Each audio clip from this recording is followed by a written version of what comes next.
औरत गन्ने के खेत में लैट्रिन करने लगी।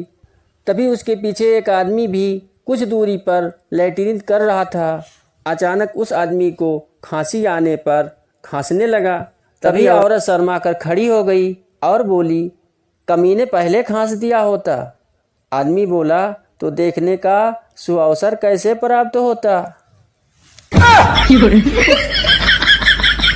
दुल्हन सुहाग रात पर दुल्हन बोली, सब कुछ करना लेकिन मेरे बूब को टच मत करना। दूल्हा बोला, क्यों? दुल्हन बोली, हमें अपने बूब को लौकी नहीं बनाना। दूल्हा बोला, नहाते समय तो तू टच करती होगी। दुल्हन, उतना तो मजबूरी है। दूल्हा, बस मुझे भी मजबूरी बना लो। दुल्हन, मंजूर नहीं। दूल्हा बोला, तो मैं सास से ये बता दूं। दुल्हन, क्या? अजी तुम्हें आजमा रही थी।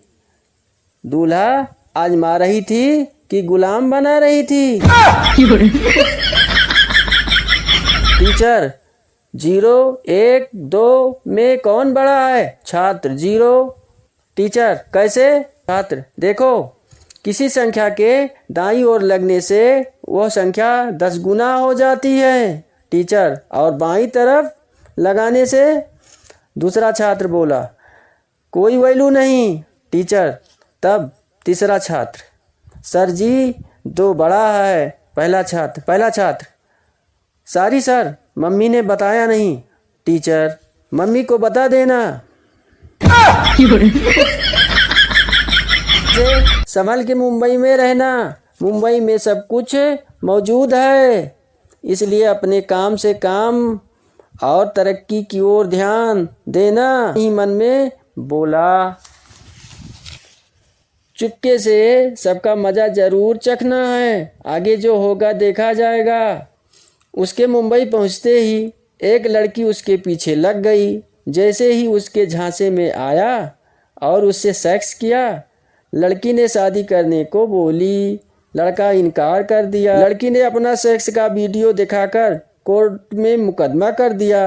अब लड़का फंस गया और अपने पिता के पास फ़ोन लगाया। पिता सारा मामला जानकर बोला, मैंने कहा था लेकिन तुमने माना नहीं। अब अगर तू शादी करेगा तो सारी उम्र पछताएगा, और अगर उस लड़की से तेरा पीछा छुड़ाऊं तो 5 बीघा खेत बेचकर उसके सेक्स का भरपाई करूं तो मानेगी। अब करूं तो क्या करूं, है पीठ भी। एक मच्छर की शादी तय हुई। वह बारात लेकर निकला। रास्ते में जोर की आंधी आई और सारे बाराती एक घर में छुप गए। घर पर आदमी इतने सारे मच्छर देख मच्छर मार स्प्रे उठाया और स्प्रे करने लगा। यह देख मच्छर अपनी जान बचाकर बाहर आंधी में चला गया। सारे बाराती मारे गए। बच बचाकर मच्छर अकेला ससुराल पहुंचा तो अति सुंदर मच्छरनी बोली, पिताजी, इस मच्छर का शगुन ठीक नहीं है, मैं इससे शादी नहीं करूंगी।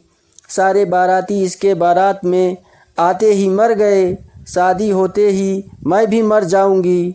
मच्छर मन ही मन में बोला, आधी साली मेरे भाग्य को गधे के लंड से लिख दी, नहीं तो आज ये मेरी हो जाती। नंदोई को देख सरहज बोली, आज तो सासू माँ काम करवा कर नाक में दम कर देगी। क्यों ना कोई जुगाड़ लगाऊं कि यह जल्द अज जल्द अपने घर चला जाए। बहाना करके सो गई। अब सास चाय पानी वगैरह का इंतजाम करने लगी। तभी सरहज का भाई उसी बीच आ टपका। सरहज झट से सास के पास पहुंची और बोली, माँ, तुम सब कुछ दुकान से ले आओ, इधर सारा काम मैं करती हूँ। सास बोली, क्यों रे? भाई को देखते ही पेट का दर्द गांड में चला गया। अपने को लोटा और मेरे को सोटा देती है। सरहज खिसिया गई।